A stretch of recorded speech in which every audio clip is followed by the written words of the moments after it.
Tiba-tiba dia menjelmakan dirinya jadi 7 jasad. J cepat-cepat buka baju dan pakai baju terbalik. Ini petua untuk melihat jasad sebenar, kata guru J. Dia datang dari arah kiri sekali. J tunggu dengan kayu baseball. Dia berjalan perlahan sebab ingat J masih nampak dia dengan 7 jasad.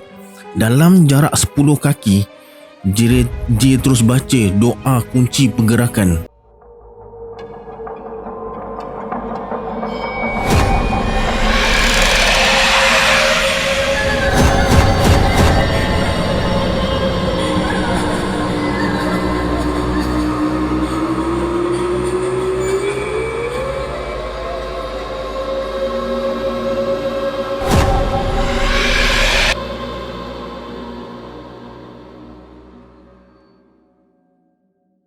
Assalamualaikum semua, kembali lagi bersama saya Syarul. Okey, baiklah, dalam video kali ni kita akan sambung cerita Seram Jawa Return part terakhir tau. Sebelum tu saya nak ucapkan terima kasih kepada Abang J sebab dah izinkan saya ceritakan kisah ni. Tanpa membuang masa lagi, jom let's jump to Rabak Seram.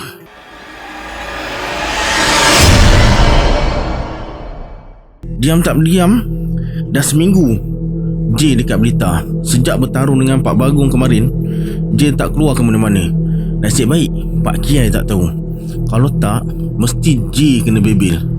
Lagi 3 hari J akan uruskan visa isteri dekat Kedutaan Malaysia dekat Kuningan, Jakarta.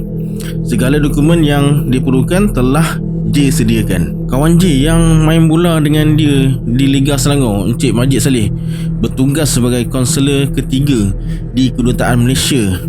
Dialah yang akan uruskan dokumen perjalanan isteri J. Luqman, baca ni. Mas Arifin tunjukkan J laporan berita muka depan Jawa Post. Berita tentang gerakan reformasi oleh penyokong-penyokong bekas TPM Malaysia. Gambar perarakan besar-besaran penyokong Datuk Seri Anwar Ibrahim dekat Jalan Tar terpampang dekat muka depan Jawa Post. Bukan tu yang aku nak kamu baca, kata Mas Arifin bila dia tengok J baca berita tentang Datuk Seri Anwar Ibrahim. Ini rupa-rupanya disuruh J baca tentang pembunuhan 2 orang ulama dekat Banyuwangi, Jawa Timur. Suspek dipercayai berpakaian macam ninja. Ada saksi kata sut warna hitam dan ada yang kata sut warna biru gelap. Masa tu sama-sama berlaku pergolakan politik dekat Indonesia dan Malaysia. Di Indonesia, Presiden Soeharto ditolak oleh majoriti rakyat Indonesia dan didesak lepaskan jawatan. Dekat Malaysia, Tun Mahathir berhadapan dengan siri demonstrasi jalanan oleh para penyokong Datuk Seri Anwar Ibrahim setiap minggu.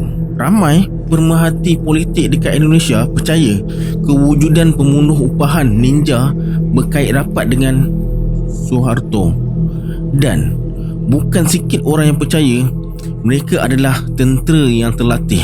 Setiap ulama yang akan dibunuh, pintu rumahnya ditanda terlebih dulu. Esoknya mesti ada ulama yang jadi korban. Orang yang tukar tanda ialah tali barut yang tinggal di kampung ulama yang akan dibunuh. Tugas mereka cuma tanda rumah je. Pembunuh akan datang waktu tengah malam. Ninja ni bukan sebarangan. Mereka kebal senjata tajam dan peluru. Boleh melompat dari dahan ke dahan macam monyet. Boleh hilangkan diri sekelip mata, dan bila nak tertangkap mereka menyamar jadi orang gila. Selepas tersebarnya berita pembunuhan 2 orang ulama, Parti Nahdlatul Ulama bermusyarat.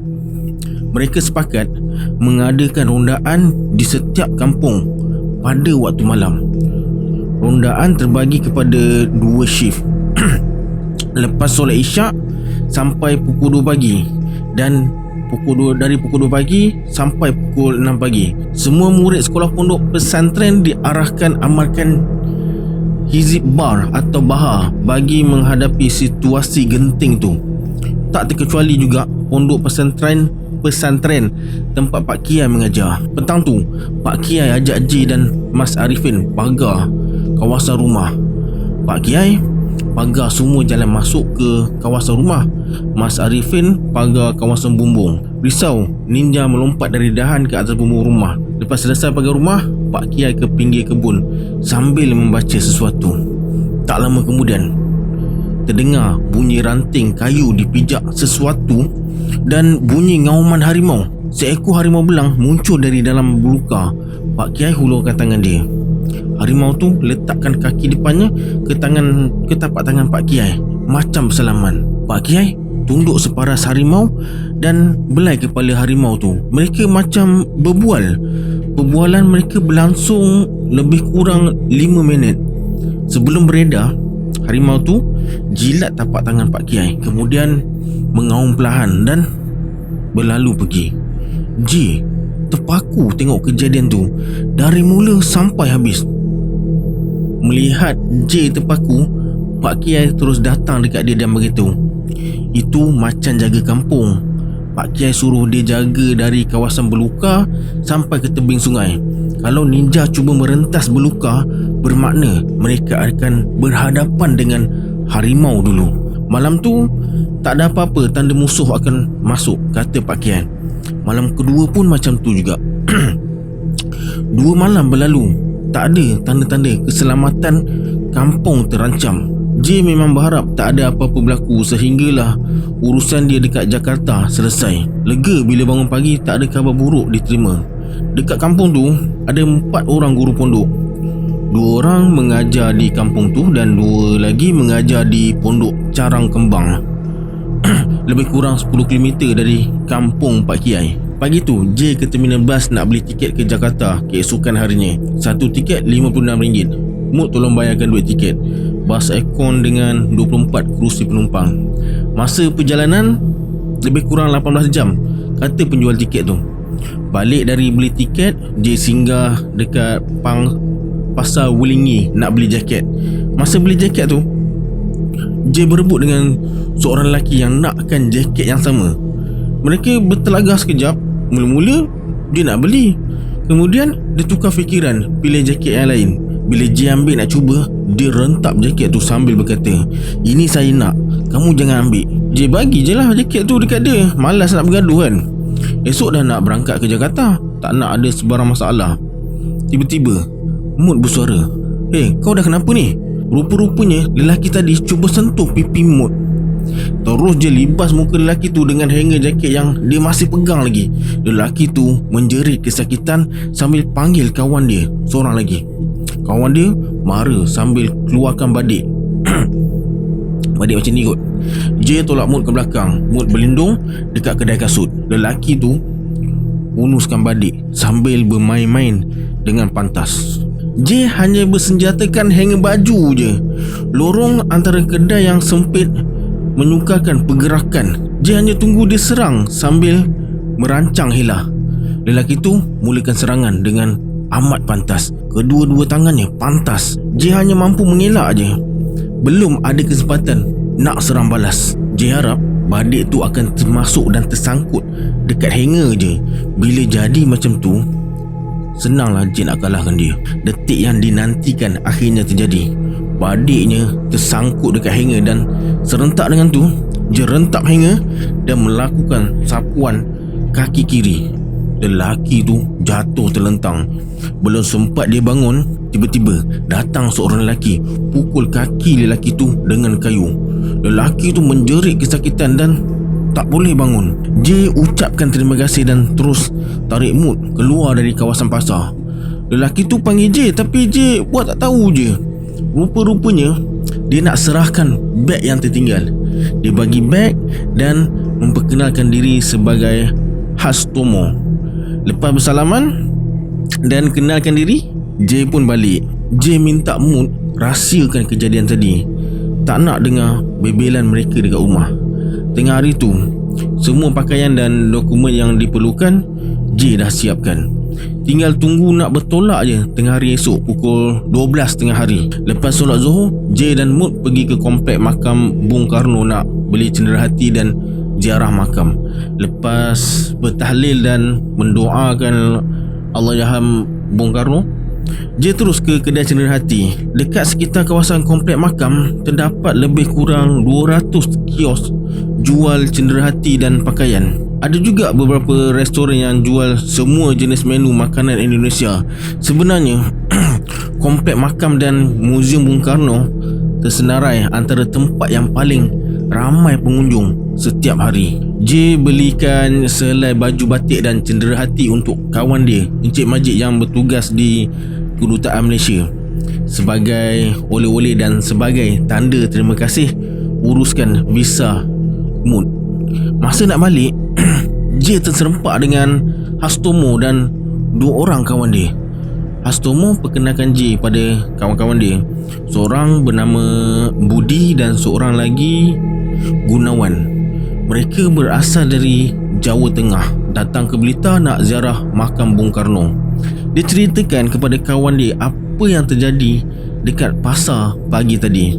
Lepas berbual kejap, J pun minta diri. Sepanjang perjalanan pulang, J asyik teringatkan muka kawan-kawan Hastomo.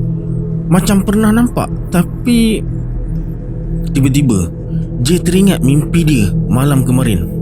Salah seorang dari mereka muka dia macam lelaki dalam mimpi J. Tak mungkin. J cuba bersangka baik. Sampai dekat rumah, J tengok Pak Kiai baru balik dari surau. Dia dan Mas Arifin berjemaah dekat surau. Kemudian Pak Kiai panggil J, ajak bersimbang dekat wakaf. J cakap dia nak solat dulu. Lepas solat, J terus ke wakaf dan berbual dengan Pak Kiai dan Mas Arifin. J tengok dah siap pisang goreng dan keropok untuk minum petang. Tengah rancak berbual tu, Nanang sampai dengan Jubet dan Pak Bagong. Nanang dan Pak Bagong datang nak bincang shift pengawal kampung malam nanti. Nanang tanya sama ada masih perlukan pengawal lagi atau tak. Pak Kiai cakap untuk malam tu dah cukup. Nanang dan Pak Bagong diminta jaga dekat simpang Desa Tangkil dan Wulingi. Pak Kiai tahu Nanang dan Pak Bagong amalkan ilmu ajian macan. Jadi Pak Kiai percaya mereka berdua mampu laksanakan tanggungjawab yang diberi. Malam tu lepas solat isyak, J terus tidur. Dia teringin nak ikut berkawal shift pukul 2 pagi sampai 6 pagi. Firasat J kuat mengatakan yang geng ninja akan masuk kampung. Cuma tak pasti geng ninja akan serang guru pondok yang mana satu. Pak Kiai pun fikir macam tu juga. Tapi Pak Kiai tak nak ikut berkawal. Dia cuma duduk rumah je. Tepat pukul 1.30 pagi, jam loceng berbunyi. Pukul 2 pagi, J nak ikut berkawal, walaupun Pak Kiai kata tak payah. Sebelum keluar, J buat solat sunat dan membaca sesuatu, mohon bantuan ilham dan tenaga lain masa berhadapan musuh.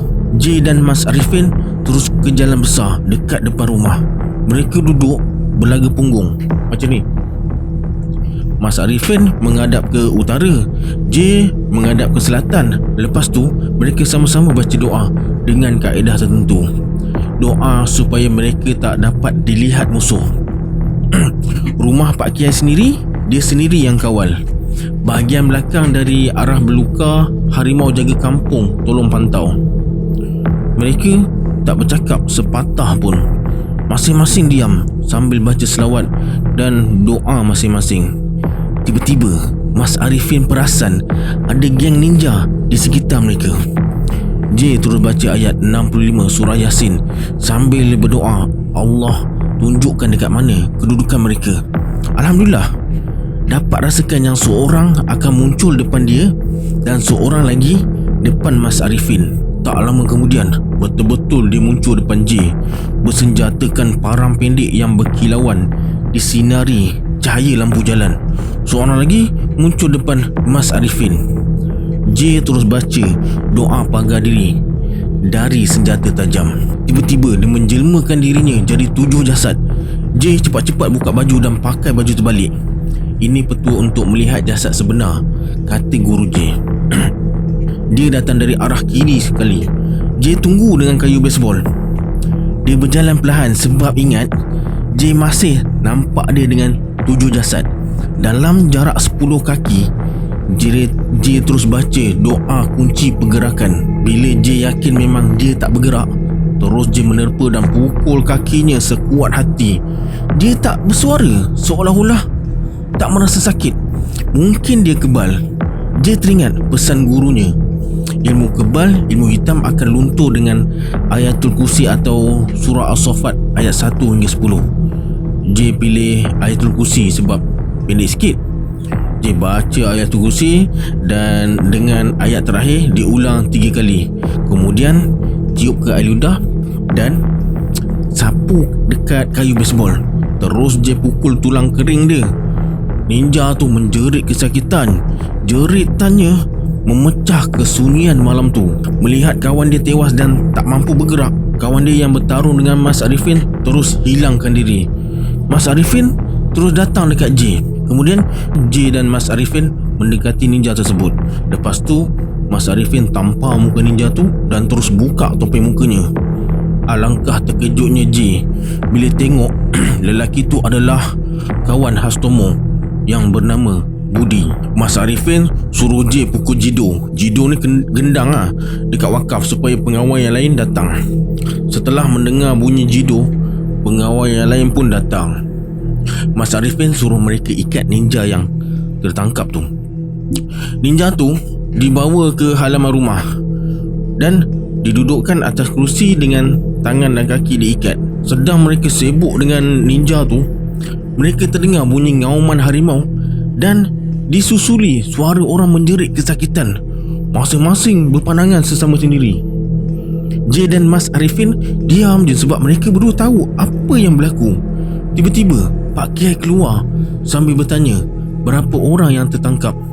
Mas Arifin jawab, seorang. Yang satu lagi, bila dah siang kamu cari dekat kebun belakang, kata Pak Kiai. Lepas solat subuh, Mas Arifin terus ke belakang dengan beberapa orang kawan dia. Tak lama kemudian, dia dan kawan dia balik dengan mengusung sekujur tubuh yang cedera parah. Koyak peha kanannya dibaham harimau. Pak Lurah terus telefon polis dan ambulan. Alhamdulillah, semuanya selamat. Kedua-duanya dibawa ke hospital dengan kawalan polis yang ketat. Masa polis ambil keterangan, cuma Mas Arifin je yang dipanggil. J tak ada dekat tempat kejadian, kata Mas Arifin pada pihak polis lah. Ini untuk elakkan J terjebak dengan masalah birokrasi pihak berwajib dekat sana. Masa berbual dekat wakaf, semua tanya kenapa J pakai baju terbalik. J cuma cakap tak perasan yang dia pakai baju terbalik. Lepas sarapan, J tidur kejap. Pukul 10.30 pagi, J bangun dan terus bersiap nak ke Jakarta. Sebelum bertolak, Pak Kiai ajarkan satu mentera pendek kalau dalam keadaan terkepung atau terdesak. Mood pula disebabkan dia perempuan, Pak Kiai isi badan dia dengan doa tertentu. Nanang tawarkan diri nak hantar ke terminal bas. Macam mula-mula dulu ke Jakarta, J pilih syarikat bas yang sama, Lorena Express. Setiap penumpang dibekalkan satu botol air mineral, satu air kotak, 2 jenis kuih dan sandwich. Cuma ada 24 kerusi dan cukup selesa untuk perjalanan jauh selama 18 jam. Tandas bas pun bersih dan selesa. J saja pilih naik bas sebab nak melihat panorama sepanjang perjalanan. Bas akan berhenti di 5 bandar besar dekat Pulau Jawa. Bas akan berhenti makan di terminal yang ditetapkan oleh syarikat bas. Pukul 4 petang, bas berhenti dekat Surakarta atau Solo. Para penumpang bas dihidangkan makanan secara buffet. Menu air kordial, air teh, nasi putih, mi segera goreng kata, air sambal, telur dadar dan sayur campur serta buah temikai. Mereka berehat selama 45 minit. Masa itulah nak solat ke, makan ke tandas ke atau beli cendera hati. J beli tahu dan tempe goreng buat bekal dalam bas. Tahu dan tempe goreng tak disertakan dengan sos. Sebaliknya, dia disertakan dengan cili padi mentah. Maksudnya makan tempe sambil kunyah cili padi. Bas sambung perjalanan semula. Sepanjang perjalanan, pemuzik jalanan bergili-gili hiburkan penumpang sepanjang perjalanan. Setiap 20 km, bas akan berhenti untuk tukar pemuzik jalanan. Bayaran untuk mereka terpulanglah pada penumpang. Rata-rata mereka memang berbakat, dan kalau dekat Malaysia mereka memang boleh cari makan. Minta je lagu apa, InsyaAllah mereka boleh main. Bila sampai dekat kerusi J beritahu lah dia orang Malaysia. J minta diorang nyanyikan lagu Malaysia lah, lagu penyanyi Malaysia, lagu Gerimis Mengundang, Slam dan Mengapa, dan lagu Mengapa Perpisahan Yang Kau Pinta, Flybeats. Lepas tu dia terlena bila sedar bas dah sampai dekat Cirebon, hentian terakhir sebelum terus ke Jakarta. Maknanya 2 kali bas berhenti, dia tak sedar dan tidur. Dia tengok jam dah dekat pukul 4 pagi. Segar mata sebab lama tidur.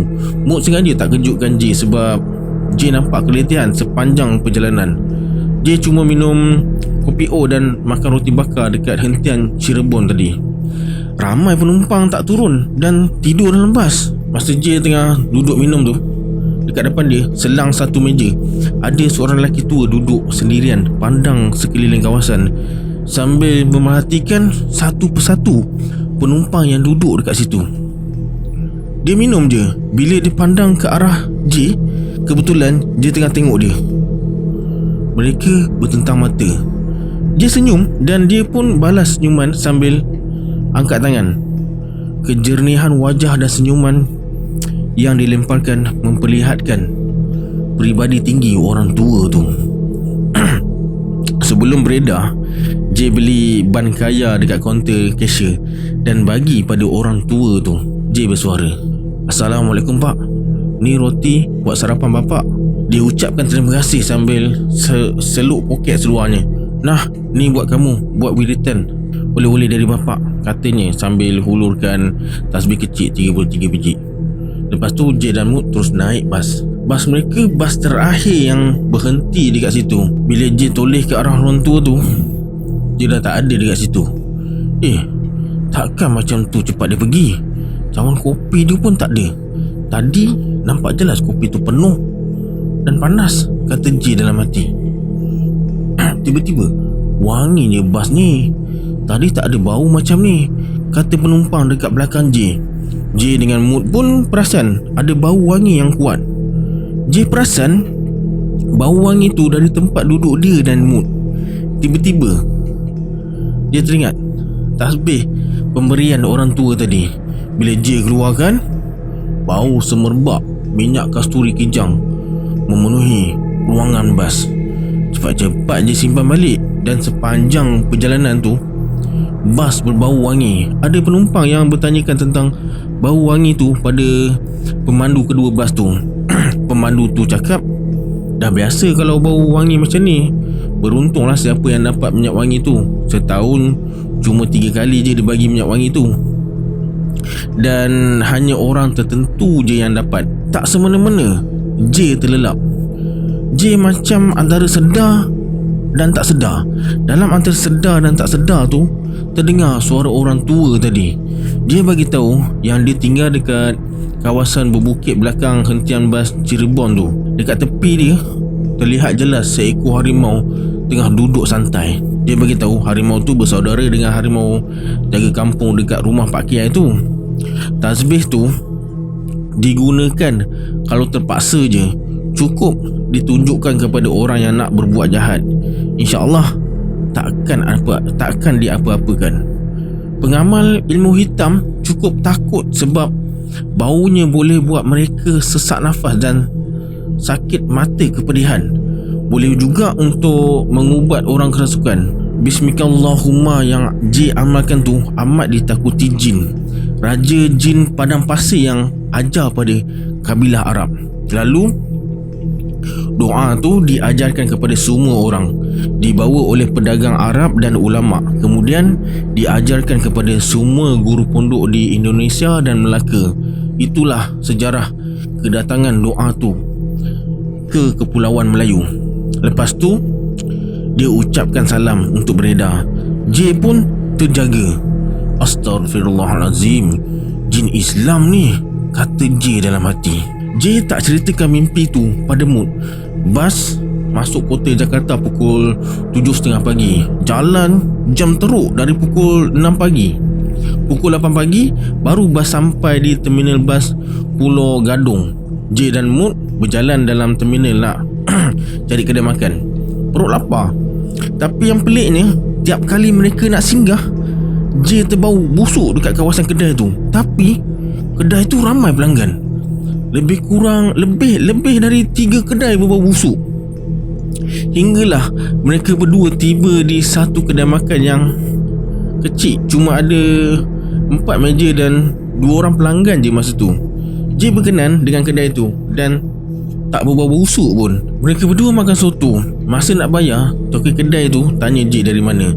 J berterus terang lah dengannya dan bagi tahu tujuan dia ke Jakarta. Toki kedai tu cakap dia setiap tahun ke Malaysia pergi Masjid Seri Petaling. Memang dari tadi J dah agak dah. Toki kedai ni kakun melihat dari segi penampilannya. Lepas sarapan, J tahan ojek dan terus ke hotel bajet dekat Kuningan.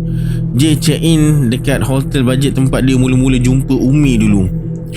Masa dekat kaunter, J menolak bila diberikan bilik bernombor 205. Bilik tu yang selalu kedengaran lelaki dan perempuan bergaduh dan berakhir dengan jeritan yang menakutkan. Akhirnya J dapat bilik 201. Masuk je bilik, mereka terus mandi dan bersiap nak ke kedutaan. J hanya menginap 1 malam je. Tengah hari esok, J akan balik ke Blitar semula. Selesai bersiap, J pun terus ke kedutaan Malaysia. Mereka jalan kaki je sebab jaraknya cuma 700 meter. Di sepanjang jalan, mereka berdua lihat ramai penunjuk perasaan berhimpun bawa spanduk. Mereka bawa spanduk gambar Soeharto dan kata-kata mendesak dia berundur. Lebih cepat jalan kaki dari naik teksi atau ojek. Masa berjalan, Mut perasan mereka berdua diekori. Bang, ada orang ikut kita. J suruh Mut jalan depan. Kemudian J perlahankan langkah supaya dia boleh potong J. Tapi bila J perlahan, dia pun jalan perlahan. Bila J toleh ke belakang, ada 2 orang lelaki memandang tajam ke arah J. Mereka berbadan tegap dan kelihatan macam tentera.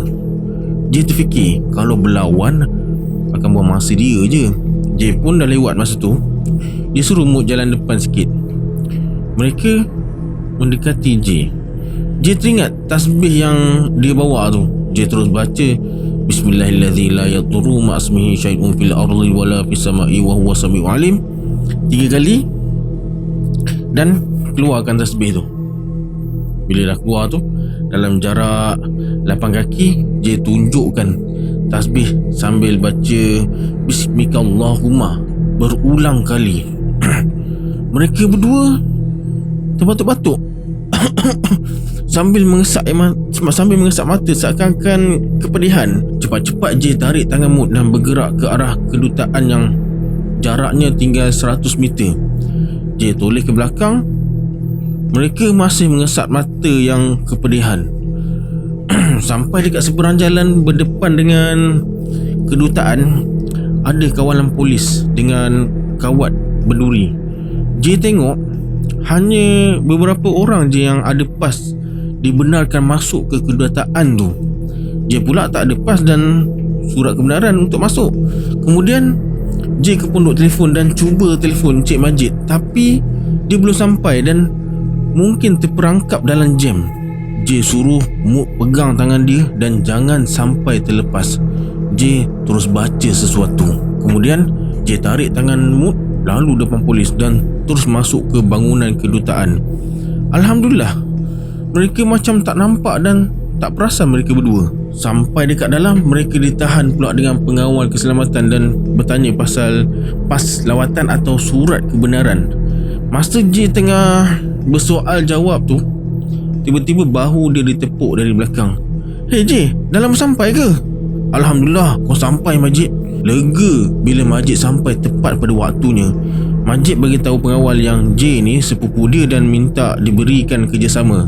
Lepas isi borang, J terus serahkan borang pada Majid. J tak ambil nombor giliran pun, masuk macam VIP je. Dalam masa 1 jam, urusan visa ikut suami selesai. Lepas bagi oleh-oleh tanda terima kasih, J pun pulang ke hotel. Malam tu, Majid ajak makan malam dekat rumah dia. Nanti dia jemput J dekat hotel. J mengangguk tanda setuju. Kemudian Majid suruh pemandu kedutaan hantar J pulang ke hotel. Alhamdulillah, semua urusan dipermudahkannya walaupun ada gangguan. Sampai dekat hotel, mereka tidur sekejap. Mereka berdua terasa letih bila naik bas untuk perjalanan yang sejauh tu. Mereka berdua bangun tidur pukul 3 petang. Lagi 45 minit nak masuk solat asar. Lepas solat, mereka duduk tengok TV sekejap. TV menyiarkan berita tentang jenayah terancang pasukan ninja tanpa menyebut dalang setiap serangan. Malam tu tepat pukul 7 malam, pemandu Majid sampai dekat lobi hotel. J dibawa ke rumahnya lebih kurang 5 km. Jelas terpancar kegembiraan di wajah Majid bila J sampai. Maklumlah, dah dekat 10 tahun tak bersembang, tak jumpa kan. Kali terakhir jumpa pun dekat padang bola sepak Frame masa perlawanan persahabatan antara Frame dan kelab dia, UMNO Selangor. Mereka berbual panjang malam tu. Mut dan isterinya berbual dekat dapur. Dekat 2 jam dekat sana, mereka pun pulang ke hotel. J berbual kejap dengan Mut sebelum tidur. Mut dah tidur dulu. J keluar dan pagar bilik hotel tu. Terdetik dalam hati ada tetamu akan datang tengah malam nanti. Dekat pukul 12 malam baru J tertidur. J terjaga bila terdengar suara anjing menyalak. Salakan anjing tu macam bunyi serigala. Memang menyeramkan. Kemudian J baca ayatul kursi dan Bismillah 6 diikuti selawat tafrijiyah atau nariyah.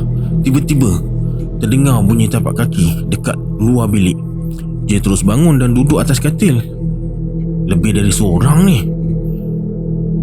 J tenangkan diri. Dia yakin dengan izin Allah mereka takkan mampu buat apa-apa. Dalam firasat J, mereka akan gunakan ilmu bukau. Jadi sebelum tidur, J pagar bilik dengan ayat 9 surah Yasin dan ayat 81 surah Yunus. Bunyi tapak kaki macam orang berjalan berulang-alik dekat depan bilik tu. Rap, rap, rap. J rapatkan telinga dekat pintu. Terdengar suara orang termengah-mengah macam penat berlari. Alhamdulillah, masuk jerat. Kemudian J terus baring, sambung tidur.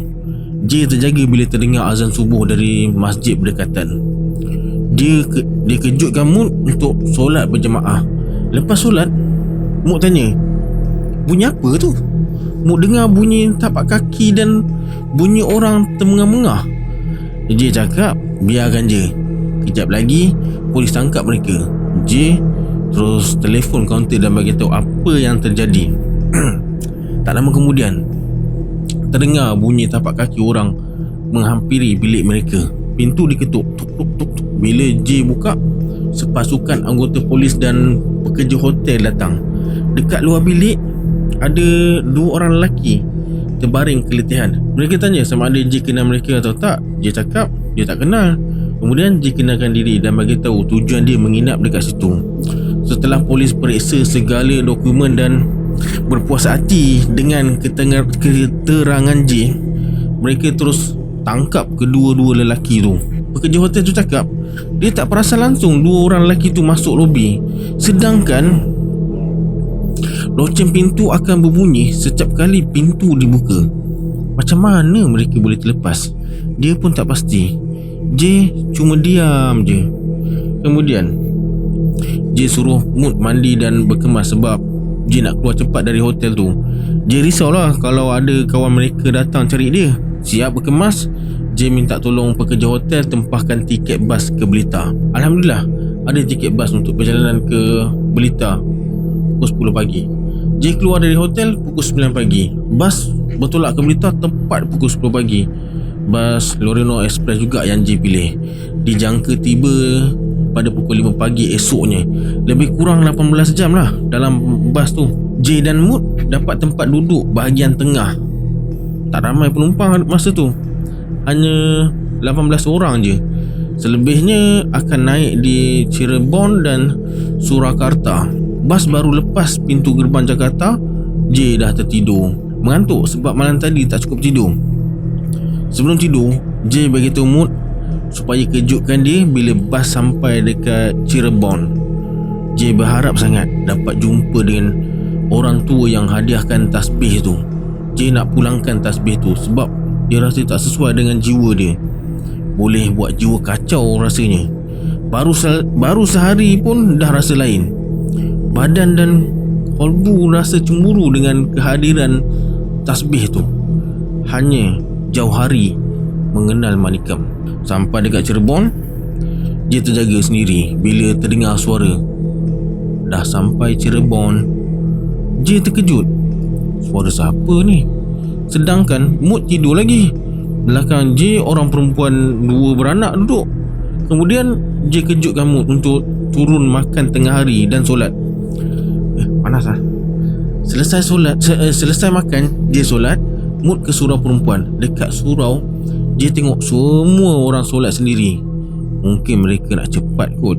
Masa J tengah cari orang nak solat berjemaah, tiba-tiba bahu dia ditolak ke depan dan terdengar suara, Kamu ajar jadi imam.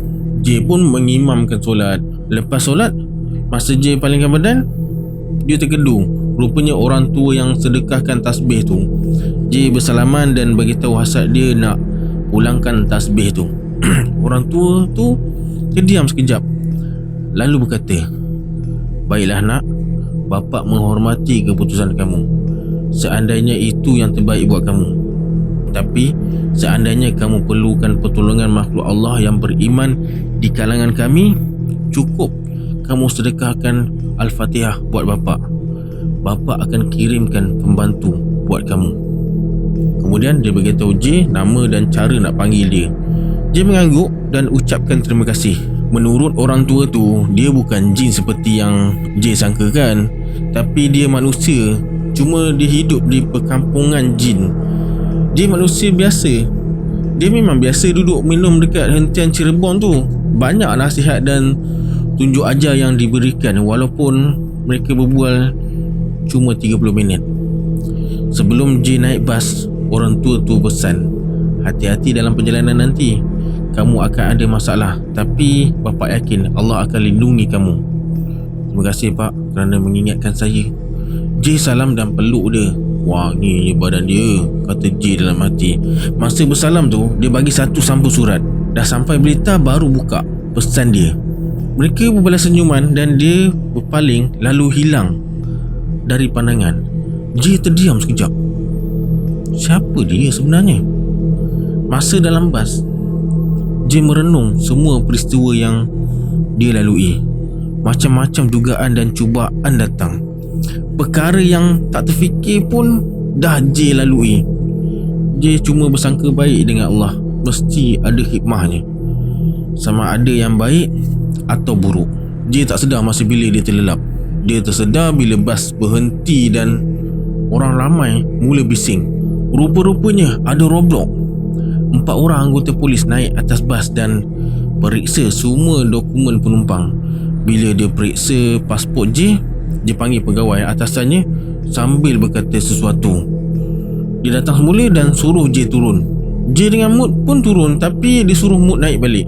Dia panggil J je. Bila J beritahu Mut tu isteri dia dan mereka dari kedutaan Malaysia, polis minta bukti. Lepas J bagi bukti, polis kata J terlibat dalam pergaduhan dekat hotel tempat J menginap. J menafikan sekeras-kerasnya. J cakap kalau tak percaya boleh cek CCTV hotel.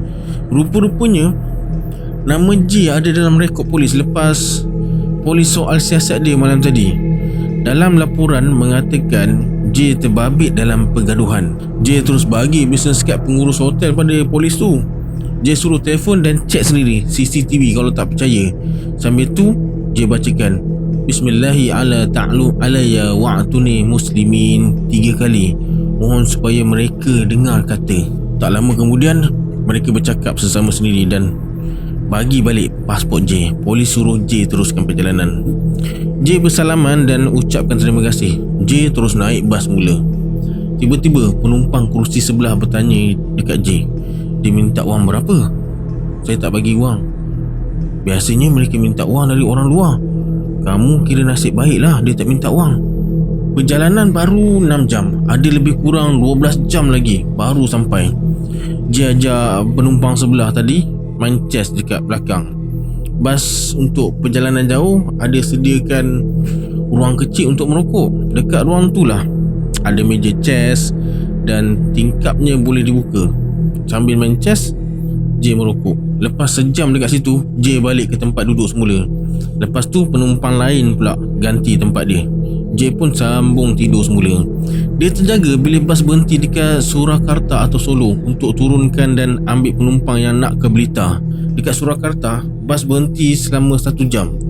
J turun makan, mandi dan solat isyak serta qada maghrib. Hampir keseluruhan warga Surakarta orang Jawa. Lorak Jawa mereka sama dengan majoriti Jawa dekat Malaysia. Hingga kan pekedai ingat J ni orang tempatan masa J beli buah salak. Mereka terkejut bila J beritahu yang dia orang Jawa Malaysia. Dia tambah 5 biji lagi buah salak tanda salam Silaturahim. J bagi RM10 sambil sebagai simbolik salam pengenalan. Masa naik bas, J terpandang seseorang yang amat dikenal, Hastomo. Dia berjalan dekat depan J. Rupa-rupanya dia pun nak ke Blitar, tapi dia tak perasan pula J. Dia duduk dekat barisan ketiga dari belakang. J beritahu Mut, Hastomo ada dalam bas. Mut berkata, hati-hati bang, kalau boleh gak mau ribut-ribut lagi, InsyaAllah. J pun sebenarnya penat dengan semua ni, tapi bila teringat kata-kata guru dia dulu, akan ada banyak dugaan selama beramal ilmu bela diri ni, J pasrah. Berani buat, berani tanggung. Cuma J bercadang akan berhenti mengamal bila tiba masanya nanti. Hanya akan amal yang penting-penting je. Sedang J mengelamun, bas tiba-tiba berhenti. J tengok jam, dah pukul 10 malam. Nak kata rosak, enjin hidup. Tiba-tiba terdengar suara garau dan kuat dari depan. Keluarkan semua wang, jangan melawan. Alamak, penyamun. J tengok 3 orang bersenjatakan pedang samurai. Suruh penumpang serahkan wang pada mereka. Mereka semua bertopeng. Seorang dari mereka telah merampas kunci dan ikat pemandu tu. Cepat bagi wangnya. Kedengaran dari arah belakang pula. Bila J toleh, rupa-rupanya dekat belakang ada 2 orang lagi penyamun yang lengkap bersenjata dan bertopeng. Mereka ni mesti naik lebih awal lagi. J tengok Mut tenang je sambil mulutnya terkemak-kamik membaca sesuatu. Nak cuba panggil orang tua tadilah. Mana tahu betul cakap dia. Terus J sedekahkan Al-Fatihah dan seru namanya. Tak sampai seminit, tiba-tiba bas terasa digoncang dengan kuat. Sampaikan beg yang diletakkan atas kepala penumpang jatuh ke lantai. Bas macam kapal dipukul ombak. Ramai yang jatuh ke lantai bas. Tak semena-mena bas kembali seperti sedia kala. Tapi penyamun-penyamun tadi menjerit ketakutan macam ternampak sesuatu yang mengancam nyawa mereka. J toleh ke belakang. Penyamun dekat belakang pun macam tu juga. Mereka semua melutut ketakutan sambil berkata, ampun pak, ampun pak. Tak lama lepas tu mereka semua pingsan. Bila tengok penyamun-penyamun tu dah pingsan, beberapa orang penumpang pun ikat mereka. Pemandu bas terus call polis guna walkie-talkie. Setelah ikatan dibuka, J tinjau ke belakang dan cari-cari mana perginya Hastomo. Entah-entah dia penyamun tak? Pertanyaan J terjawab bila 2 orang penumpang buka semua topeng yang dipakai.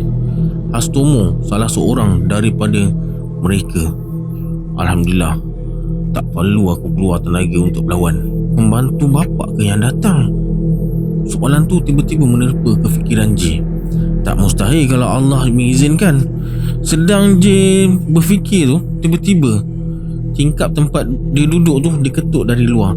Tak. J tengok seseorang berdiri sambil angkat tangan.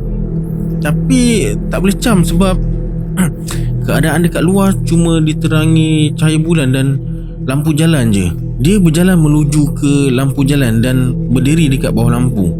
Bila dia angkat tangan sambil goyangkan tasbih kecil, baru dia teringat Pak Kosnan rupanya. Pak Kosnan tu orang tua tu lah. Dia melambaikan tangan tanda nak beredar.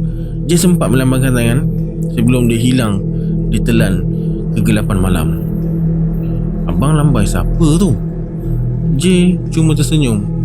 Dia cakap nanti kat rumah baru dia beritahu. Lebih kurang setengah jam menunggu, barulah polis sampai. 2 kereta dan 1 trak polis sampai. Kesemua penyamun diberkas dan diletakkan di dalam trak. Yang menghairankan lagi ialah penyamun semua tersedar lepas mereka digari. Dah macam dibuat-buat pun ada. Tapi itulah, hebat macam mana pun penyamun merancang, Allah lagi maha perancang dan sebaik-baik perancang. Wah, lebih kurang pukul 5 pagi, bas selamat sampai di terminal bas Patria Belita. Sementara tunggu siang, J berserapan dekat satu warung yang dia buka 24 jam. J tak nak suruh sesiapa jemput dia pun, tak nak menyusahkan mereka. Lepas solat subuh dekat surau terminal, J balik ke rumah naik ojek. Sampai dekat rumah, cuma mak mentua dan Mas Arifin je yang ada. Bila J tanya mana yang bapak, mereka semua diam. 2-3 kali J tanya, tapi tak ada jawapan. Mas Arifin bersuara, bapak dibawa ke balai polis. Ninja yang cedera parah dibelukar, bilang bapak jadi macan. Pak Kiai dibawa ke balai polis malam tadi atas tuduhan mendatangkan kecederaan. Hanya akan dibebaskan lepas diambil keterangan. Dia tahu ini satu fitnah terancang sebab Pak Kiai adalah ketua kepada pertubuhan ulama dekat daerah tu. Ini bertujuan menjatuhkan imej sekolah pondok, seolah-olah pemimpin sekolah pondok melakukan kerja-kerja kurafat. Lepas solat Zuhur, J ke balai polis dengan Mas Arifin. J jumpa ketua balai sebab nak menjelaskan kedudukan yang sebenar. J beritahu pihak polis yang Pak Kiai tidur sebelah dia masa kejadian dan beritahu harimau tu adalah harimau penjaga kampung. Ia akan datang bila dipanggil, bila kita diancam musuh. Bukan Pak Kiai yang bertukar jadi harimau. J tahu Pak Kiai pun bagi jawapan yang sama, tapi disebabkan kerenah birokrasi, semua jawapan tu tak terpakai. Bila J nak jumpa Pak Kiai, mereka tak benarkan dengan alasan Pak Kiai sedang disiasat pihak atasan. Anggota polis tu berkata, kalau benar macan tu bisa dipanggil, silakan panggil sekarang. Kalau gak, bererti memang bapak kamu yang jadi macan. J dan Mas Arifin berpandangan. Mas Arifin tak boleh berhubung dengan harimau. Nak minta tolong Nanang, mesti dia dekat sawah lagi. Pak Bagong dah tentu tak nak. Tiba-tiba J teringat Pak Kosnan. Alamak, surat dia bagi aku lupa baca. Tak apa, balik nanti aku baca. Sekarang nak cuba minta tolong dia dulu. Nak ke dia suruh pengikutnya kemari dan menyamar jadi macan yang senang ninja tu? Fikir J. J berkata, baiklah, nanti saya panggilkan macan tu, biar bapak kalian lihat sendiri. Mereka ketawakan J dan bercakap Jawa sesama mereka. J keluar kejap. Dekat tepi balai, J pejamkan mata. Kemudian sedekahkan Al-Fatihah kepada Pak Kosnan untuk berhubung dengan dia guna telefon pekak. Telefon pekak ni you guys tahu kan macam mana berhubung dengan cara gaib. Bila Pak Kosnan dah jawab salam J, J pun bagi tahu hajat dia. Pak Kosnan berjanji akan hantar pengikutnya secepat mungkin. Dia suruh J tunggu dekat belakang balai berdekatan dengan semak. J terus ke belakang. Memang betul ada kawasan semak dekat kebun belakang balai tu, tapi pintu belakang pagar berkunci. Tiba-tiba J ternampak ada pergerakan dekat kawasan semak, diikuti ngauman kecil. Alhamdulillah, dah datang. Terdengar ngauman sekali lagi, tapi tak nampak kelibatnya. Suaranya dekat, tapi dia tak ada. J terkejut bila terasa tangan dia dijilat sesuatu dan dapat merasakan harimau tu menggesil badannya di kaki kiri, tapi tak kelihatan badannya. Tiba-tiba terdengar suara Pak Kosnan berkata, Namanya Mikyal. Dia hanya akan menjelmakan dirinya di hadapan pak polisi. J pun masuk ke balai sambil diikuti harimau dari belakang. Mana macannya? Kata sarjan polis sambil ketawa diikuti gelak ketawa kawan-kawan dia yang lain. J meraba-raba cari kepala harimau tu. Bila terasa dia pegang kepalanya, dia usap sekali dan menepuk perlahan 3 kali. Itu betul dari Pak Kusnan. Serentak dengan tu, harimau tu munculkan diri diiringi bunyi ngauman. Kelima-lima anggota polis terkejut dan mengulurkan diri perlahan-lahan. Mikyal berjalan ke arah pintu lokap tempat Pak Kiai ditahan. Seorang anggota polis cuba keluarkan pistol, tapi tangan dia terkaku. Mikyal mengaum depan pintu lokap sebaik saja nampak Pak Kiai. Pak Kiai hulurkan tangannya, lalu tangannya dicium oleh Mikyal. Seorang juru gambar polis merakamkan kejadian tu dengan kameranya. Lepas cium tangan Pak Kiai, Mikyal sama, lebih kurang sama bunyi dia. Mikyal datang dekat J. J tunduk dan biarkan dia cium dahi J. Lepas tu dia mengaum, lalu hilang dari pandangan. J pergi dekat Pak Kiai bersalaman dan cium tangan J. J berkata, "Jangan khawatir Pak, sebentar lagi udah bisa pulang." J terus jumpa ketua balai dan menagih janji dia. "Kalau bapak gak mau lepaskan bapak mentua saya khawatir bapak semua diserang macan tadi." Mereka berbincang sesama mereka. Tak lama kemudian, ketua balai buat satu panggilan. Lepas berbual, dia suruh anggotanya lepaskan Pak Kiai. Mereka pun terus pulang setelah tuduhan terhadap Pak Kiai digugurkan. Sampai dekat rumah, J terus baca surat yang Pak Kusnan bagi. Allahu Akbar. Terkejut J. Dekat surat tu tertulis, "Nak, bapak serah Mikyal pada kamu. Dia yang nak ikut kamu. Jangan risau, dia makhluk Allah yang beriman. Dia hanya akan ikut kamu sehingga akhir hayat kamu saja. Tak perlu wariskan. Dia bukan saka. Seandainya kamu telah dijemput ilahi, bererti dia telah habis tugas dan akan kembali ke Jawa. Dia hanya akan hadir bila betul-betul perlu dan kamu tidak boleh menangani hal tersebut. Semuanya dengan izin Allah juga. Seandainya dia membantu, itu juga dengan izin dan kuasa Allah, bukan kuasa dia. Tolong rahsiakan perkara ni. Keluarga tak perlu tahu, tapi bapa mertua kamu pasti akan tahu sendiri nanti. Kalau orang cuba terawang pun tak akan nampak macan tu." Itulah baik-baik kata Pak Kusnan. Yang lain adalah cara panggil Mikyal hadir untuk membantu. J termenung sekejap. Patutlah masa Mikyal cium, J dapat rasakan ianya ciuman yang penuh dengan kasih sayang. Petang tu, selepas solat asar, Pak Kiai panggil J. Dia kata masa dekat balai, Mikyal bagi tahu dia akan ikut J balik ke Malaysia. Kalau tak terdesak, jangan dipanggil, pesan Pak Kiai. Pak Kiai berkata, "Ni bapak ditahan polis pun bapak tak panggil macan untuk munculkan diri. Sebab bapak percaya Allah akan tolong ikut jalan lain. Buktinya kamu datang bawa macan." J berjanji akan ikut pesan dia. Malam tu, Pak Kiai ruqyah J sekali lagi.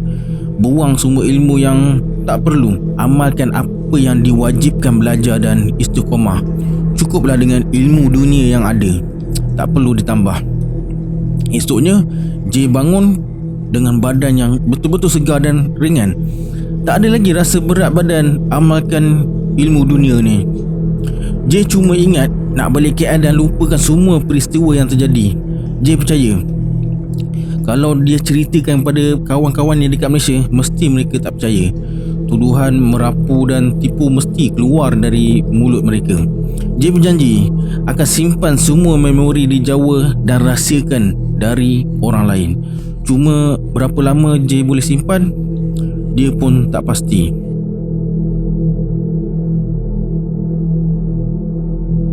Apa lagi? Dah habis dah. Okey, macam mana dengan cerita kali ni?